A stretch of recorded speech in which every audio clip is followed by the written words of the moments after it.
Lords, I'm aware that in your Lordship's House any lack of zeal for persecuting smokers marks one out as an aberration, but there has to be some realism brought to this debate. It's my understanding that the Government will rightly resist these amendments, so I shall leave it to my noble friend the Minister, in the interests of brevity, to give a detailed rebuttal of each of them. But I have a few things to say. Unless smoking tobacco is made illegal, and that would only bring with it all the organised crime consequences associated with illegal drugs, the UK will not be smoke-free by 2030 or by any other foreseeable date.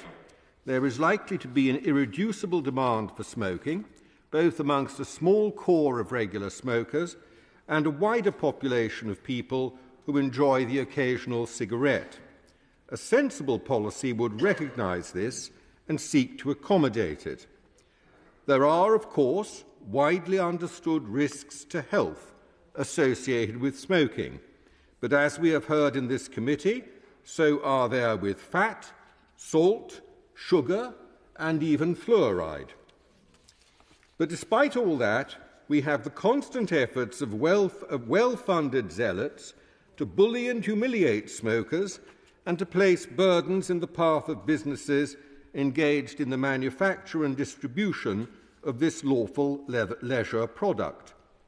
Each of these amendments falls in one way or another into one of those categories, despite the smoothly expressed words of their movers about increasing public information and the like.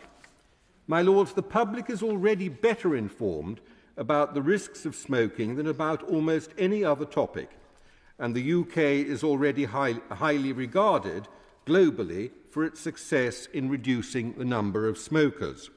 Those who wish to give up smoking deserve some modest help from public authorities, I agree, but they can also be helped in other ways, for example by diverting into products with much lower health risk. But the campaigners against cigarette smoking have been almost as determined to kill vaping as an alternative, though, as indicated by the speech of the noble Baroness Lady Northover, even public health officials are now beginning to question whether the initial blanket opposition to vaping wasn't preventing some people from making the transition from cigarette smoking.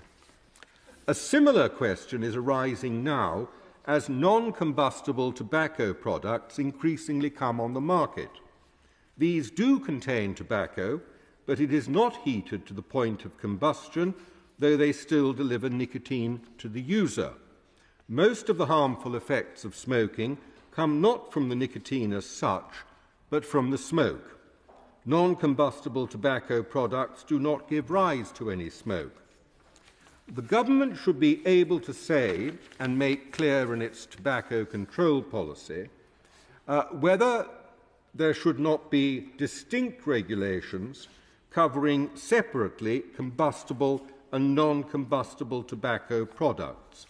And I would hope my noble friend will be able to give me this assurance, the assurance that this will be so, on sound public health grounds.